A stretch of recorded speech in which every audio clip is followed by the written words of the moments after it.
You only gain courage. And so what happened was I wanted to find, okay, what do I need to do? I've got to learn how to grow. I've got to be able to grow, and I've got to be able to make this thing really work for me. And for 7 years, I never did it, but I read books like crazy. And I went to an event one day, and I'll never forget, the speaker was talking to me, and he was really talking about how he used to live and how he was and how he lives now. And he talked about books, tapes, and events. Books, tapes, and events. Personal development. I'm sitting down in the front row and I'm eating it up because I had never heard this stuff before. And so I'll never forget, I went out and I start grabbing books and I start reading books. And then I became a voracious tape consumer. Why? I read slow, but I listen at the same speed that the tape goes. So I was real smart. I'm like, I can get more information if I put it on tape, right? Because my reading is like, you ever heard of tape when it gets garbled? Sorry, that's how I read in terms of that speed. So I start listening to these tapes. And ladies and gentlemen, I'll tell you this. Some of you say, oh man, you do so well and you're so great. A great success story. I told you 7 years, I never made more than $500. Never, ever. And I made 500 only 3 separate times, 3 separate months. All of them were promotions that me and 3 people bought a big product, and I made a $500 check. But I had to pay out about $250 of that $500 check, so I had a $250 profit, and the event was coming up that was $300, so I lost $50 for actually making $500. Some of y'all good at math, you'll get that. And so what happened was I start reading and I start listening to tapes and I start growing and I start hearing things that I had never heard before. And I start hearing speakers say certain things and I would get these tapes and I would devour them. If I had a philosophy, if I was driving, I was going to be listening. If I was sitting, I was going to be reading. You go to my bathroom that we had one bathroom and I sit there and close the door and there was a sign right there. I was reading affirmations. If you got to go diamond is what it said. And I had to go. Right? And I was reading. And I'd have affirmations because I'd learned this stuff. And with my sun visor, I couldn't wait for the sun to come out. I'd take that sun visor, put it down, and there it was. And it'd have my goals there. People follow me easily and effortlessly. Everywhere I go, I'm a people magnet. People can't wait for me to come into the room. Money follows me easily and effortlessly. Successful people are always calling me to personally sponsor them into my business. And I would read that at every single stoplight, and I'd be talking to myself, and the people would be coming next to me, pulling up, and I'm over there talking to myself, and I'm having a great time. And I was like, Jake, no radio, no television. And I'm up there talking. They look at me, he's crazy. He's crazy. And I just kept talking. It didn't matter.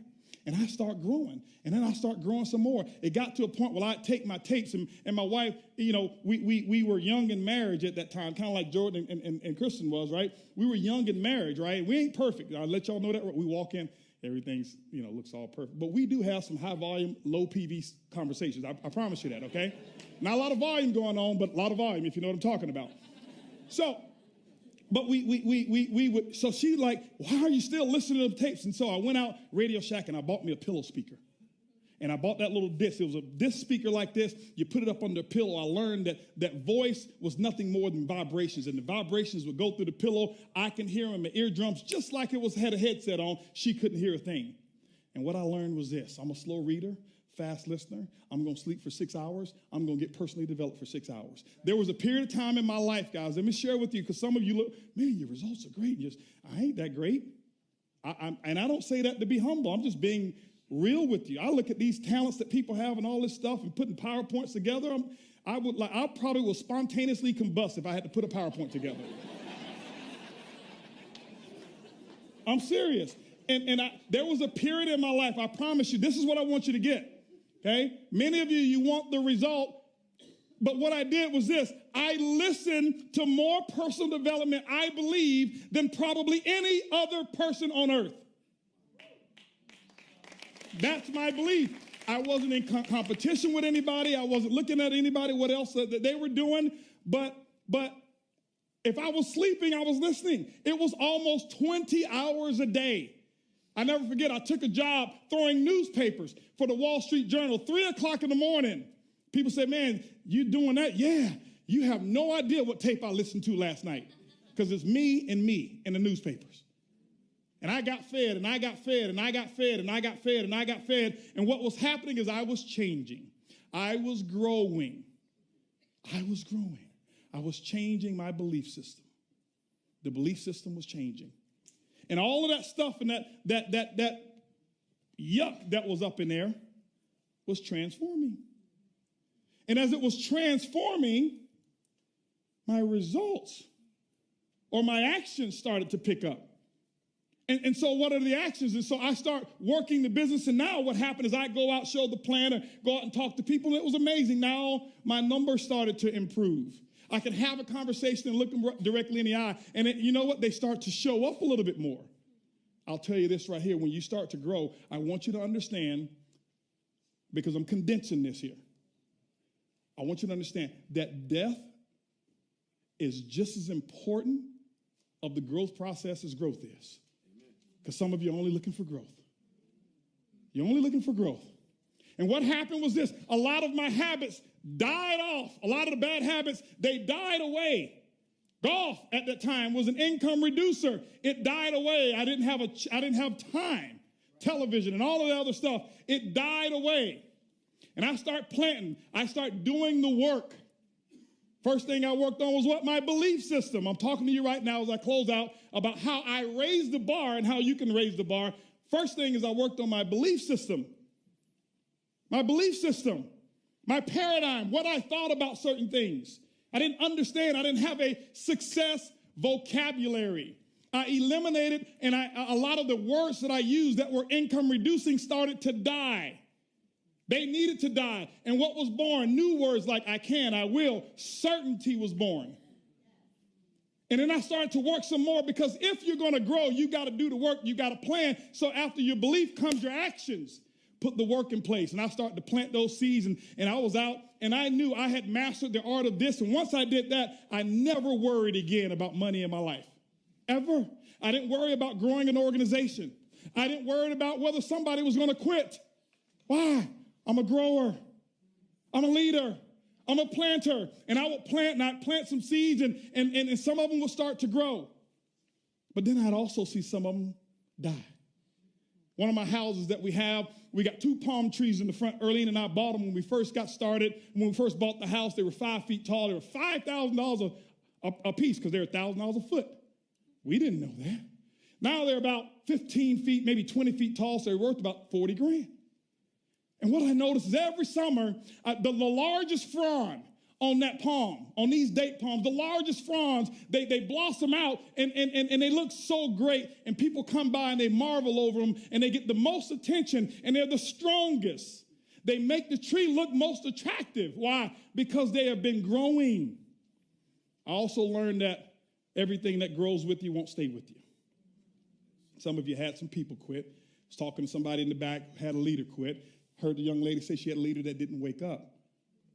And I understand some of those things.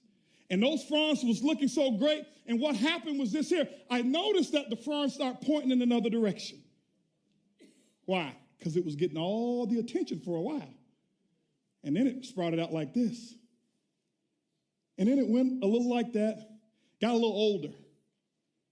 And as soon as it started to muffle over like that, what I saw was this needle-like thing that came up in the center of my palm tree, headed 90 degrees north. I didn't know what it was the first time. I'm wondering what's going on. Is that a needle? As that frond, which was the biggest, your leader, which is the most profitable, was dying off, new leadership was being born. Because I kept feeding that organization. And the next thing you know, that thing grew up about 4.5 feet, and it became bigger than the last one. I had an experience, a loss. We all have quitters or people that just don't continue the journey. And it reminded me of my palm tree when I had someone to quit recently. Someone who had been there for a while. And guess what happened? We had an event, brought a new person to the event. And from the time of that event until 1 month, the person who was new, that new needle, put more people in the organization, non-networker, than the quitter who had been in for 6 and 7 years. Why? Because we kept planting. So what I'm telling you is that death is going to take place, but your job is to keep planting. And I promise you it will keep growing. Your work, your activity is something that you've got to do. Last thing I'll cover is this here. It's the R. Belief. You got to have the belief. A, you got to have the actions. If you control the belief and alter the belief towards where it is that you want to go, your actions will change. You show me somebody who's got beliefs about their upline, their actions about their upline are going to change. You show me somebody who's got warped beliefs about the company, their actions are going to change. Why? Because it all starts with the thinking and then the conversations that take place. We all know it. That's why we say be careful what it is that you say, because you're going to get it. My company don't pay no attention to me. Well, they're not, because you're going to bring it home. This ain't the right company. I don't know if you're going to be gone. You talk yourself into it. 70% of all the conversations that ever have taken place with you is between you and you. Internal communication. And when you do those things and you go out, whatever your product is, whatever your service is, whatever your business model is, it doesn't matter. No, well, I'm looking for this type of product. None of that stuff matters. There's only 100 pennies in the dollar, and the company can't pay out 101. They can't. You work where it is that you are. You do what it is that you do. You follow the leadership that's in your organization that has already set the trends and set the example. And then what you're going to notice is the results will pay off, and nobody knows the time frame in which they're going to pay off. Nobody knows. I didn't know. You thought that my success was going to be 18 years later? You thought that that's what I was thinking? Yeah, honey, we're going to get started in this thing. I'm going to make sure you do your own hairdos. I'm going to make sure that we shop at the Goodwill, because 18 years from now, you're going to be able to buy some stuff that you want to buy. No. I thought it was right away. We don't know the timetable. And so I worked and we worked and we worked, and I want you to work and you work and you work. And then as you believe and you change, as you start reading and all of these different books and resources that we have now, you get that. You develop those mental resources and those mental biceps. You get them and you exercise them and you grow them until they become huge. Okay? You want to make your mental biceps look like Mike Sims over there, right? You see Mike Sims, you're like, that's a big dude over there. I'm like, I want to be around him, okay? You know, it's something break off, if you know what I'm talking about, right? So I just want him around me. Nobody, him, all right? Now, so you do that, and then the results will start to show. And what happens is this: sometimes you'll get a little splash of a result. Keep working. Keep planting. Don't stop. It's like you pumping a pump in the desert, and you're out there, and you pumping this hammer, and they say, well, if you pump, there is water down there, and you start pumping. And you pump, and next thing you know, it ain't working. I don't believe there's no water down there in that well. Hello. Ain't no water. But then some people are going to be consistent, and they'll keep pumping, and they'll keep pumping. You're talking about the law of growth, and sometimes your right arm is going to get a little tired. Just switch arms. Okay? And you keep pumping. That's all we did. 26 years now. We kept pumping. And what happened is we looked at our hands, and I'm like, calluses, because we worked. Callus. What are the calluses? The hurt feelings, the disappointments, the no's, the people who quit on you, the people who disappointed you, or all of the returns or whatever happened. And then what I learned about the law of growth is God will give you new hands. When the skin goes away, stronger hands come back. And then you can pump a little longer. And now you know it's okay if I get calluses. Those were baby calluses. The calluses that I had back in 1991 ain't nothing. I can't even notice them if they ever came back. Well, I got 2016 calluses right now. And I keep pumping. And then what you're going to have is this. Here's the result. You're going to have a little spurt. And what most people do, here's the mistake. I made it, Rich. You celebrate, right? You celebrate, and you want all of the pins and the recognition and all of this stuff, and you made it, I made it. And you take your hand off the pump, because you can't celebrate and pump at the same time. You can't. And so what you do is you get back pumping. You get back pumping, and you get back pumping. And that's all we did, guys. I got back pumping. I got back. Why? Because I knew there was water down in that well. I knew it. And I pump, and I pump, and I switch hands, and I switch hands. Sometimes I say, it's your turn. But don't stop pumping. Don't stop pumping. Don't stop pumping. Come on. She'll pump a little, and then I go over here and I'll pump a little bit. And I'll pump, and the next thing, another little gush comes out. Okay, no problem. Why don't you just pay off that little car? Just pay the car off. Okay? Pay the car. Keep pumping, though, because that ain't lifestyle money. Heard the young lady talk about financial resources. Brad talked about that. What you do with your money. You pump. Okay, we can quit our jobs now. Why? Because we got about a year's worth of money set aside. We ain't betting on if come. If I hit this pen, I'll be able to afford these bills I have today. No. And so you keep pumping, and you keep pumping, and you keep pumping. Now you're full-time. And you keep pumping, and a little bit more water going, and then now it's going to start to drip out. So now it's a continuous flow. Why? You got enough people on your auto ship that you got flow, cash flow. It's coming out. A little bit of results. Don't get the big head. Don't believe your own press. Don't think you're as good as you are, because let me share something with you. I tell my group all the time, I am not anywhere as near as good as my income. Trust me on that. I am not that good, because I would have been making it my previous company. I ain't that good. No. So I kept pumping. And then the little flow that was coming out, and then a little bit more started coming out. Because I kept pumping. I kept priming that pump. And the next thing you know, it started coming out a little bit more. And I had this reservoir that was about this big around circumference. And then next thing you know, because I kept pumping and I didn't stop, it started coming out and it started gushing out. And we didn't even have enough buckets. We were like, get it. And we go get a bathtub or get something, put it in a swimming pool or do something, put it over here. And those results start coming, and they kept coming, and the results kept coming, and they kept coming, and we kept pumping. And then what happened when it comes out like that, after a while, it may take years. You can walk away from the pump. But the reservoir and the pressure that you've built up keeps the flow going.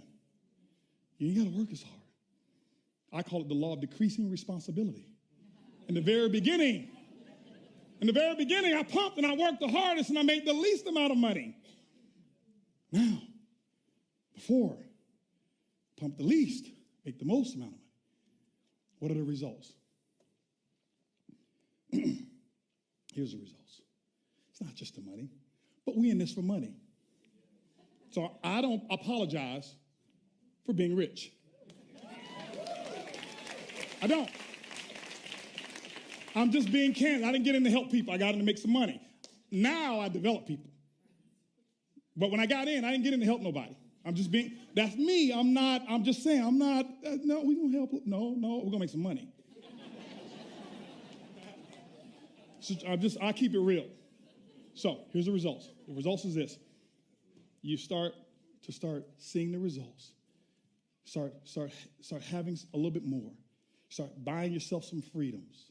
You start seeing different people in your life start to change. You start seeing your family, and here's the results. You go to a place where your mom had a dream home, never lived in a house in her whole life, never owned a house. And she had a dream to buy this house, and it was already it was a model.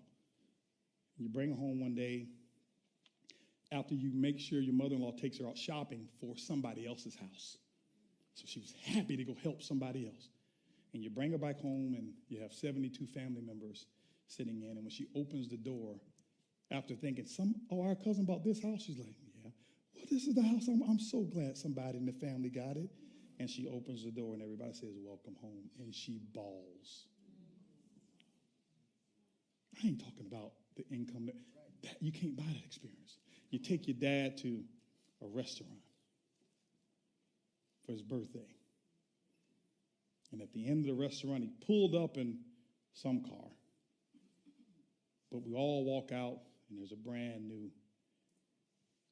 Corvette Stingray and a sign that says, happy birthday, Dad. And to see for the first time him run and cry at the same time. Those are the results. To have your mother-in-law not have a care in the world and to do the same thing, and she would pull up, and she comes out of the restaurant, the next thing you know, my wife had bought her a purse, nice purse, and put like $10,000 in cash in the purse, and then she walks out and see her car, and she throws the purse, and she runs to the car screaming. We have it on video. It's worth every dollar that we've ever earned. To be able to look at your home and take your son and your wife, just on a little vacation out over there in San Diego, and they say, well, instead of coming back renting a house, why don't we buy one? And then because you got extra, that well is still gushing out. You just buy one, okay? And then you buy 4 other ones. I'm just telling you what some of the results are when you keep your hand on the pump handle. And to be mortgage free. Awesome. To be able to take your wife and say, hey, listen, we're going to build a recreation center.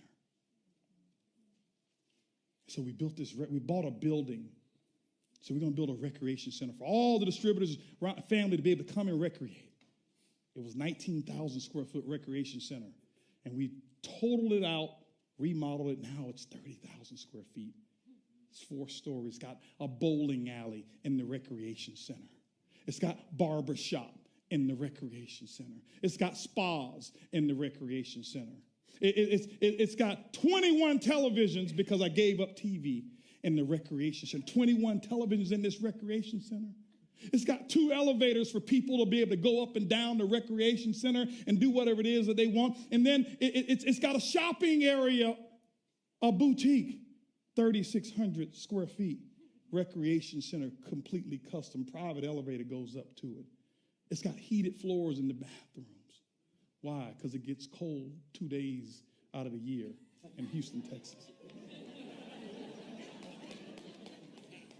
And to fund it all from that fountain, but to take that recreation center, but place it in a gated community called your neighborhood and call it home. Incredible. Those are the results. What's our secret? Here's our secret. I'm going to tell you what our secret is. Every year, my wife and I, this is what we do. You want to know what our secret is? There's a bank account that we have that nobody knows about. It's how we pay for all of this stuff. Every day we get up, we make it an intention, law of intentionality, to make sure we impact somebody's life. In some small way or big way, it doesn't matter. We don't look for a return. We don't ask for any return. We take at least 1 month out of the year that we do every single day. Some of you follow and seen in December, it's our month. That every day there's going to be a major tip or a major contribution that's made to somebody, and we can't stay and watch their reaction. We can't. We don't want no credit for it. We don't even want them to know who we are. Walk into a restaurant during the busiest time, not when it's empty. Big restaurant, walk in at the busiest time and get with the manager and say, hey, I need you to help me out. What can I help you with, sir? I need you to help me fill up my account. How can I do that? Could you please do me a favor? Don't let anybody know I'm here. But every person in this restaurant, grab all of their tabs and here, put it on this card. Hold on for a second. No, don't clap yet because this is done. I'm done. Because I don't do it for the praise. I'm telling you what our secret is. And the people looking around and, who did it? This is on my company. This is a business lunch, and they're going to mess up my tax refund. What? And I just sit there in my little T-shirt because they don't think it's me. And I just eat my meal, and I'm just excited. To be able to take a waitress and tip her more than she's going to make for the entire month. And then to come to find out she had 3 kids and Christmas wasn't going to be Christmas unless that happened. We didn't find out till the next year. Be able to go into a store and just say, hey, listen, what are the layaways here? Give me those layaways. Because we used to put stuff on layaway in. And so what happened is this. You do enough of that stuff, and you do it every day. Every day. To see our pastor preaching his heart out. I brought my pastor and my first lady here because I wanted them to experience this. They're not networking, but they are. Remember I told you the other part of networking? To see him preaching and to go into the children's church and notice that there's no AC. And in our house that we just built, I think we got 14 AC units. I said, if I got 14 and you don't have none, I shouldn't have any. and be able to say, hey, look, we're going to use my people. Don't use no cheap people, my people. And what happens is every time we do that, this is what happens. I think what God does is this. He starts putting away in that account, tucking it away in that account. And so every time I go out to do a process, this is why I'm not that good. I go out and shake a hand, but because I got some in that reservoir, he makes sure it's the right person's hand I shake. See, when I go out and I show the plan, he makes sure it's the right person. I don't sell the business. I don't convince anybody. I just keep doing what I'm doing every day. I don't want no credit for it. I don't look for any recognition for it whatsoever. And I just go out and keep pumping that handle, and whoever's there, I just know he's going to put that right person there. So if you want to know what our secret is, it ain't that we that great. It ain't that I'm that personally developed. Our big secret, okay? My secret weapon is this woman right here, who's been with me for 23 years in marriage. Next month, 30 years we've been together. Ever since I was 31 years, we've been together since I was 13, she was 12. It's the truth. And if you do that and focus a little on that, and maybe 2% less on all of those great MLM skills that nobody has perfected, that doesn't really work. You do that, watch what happens.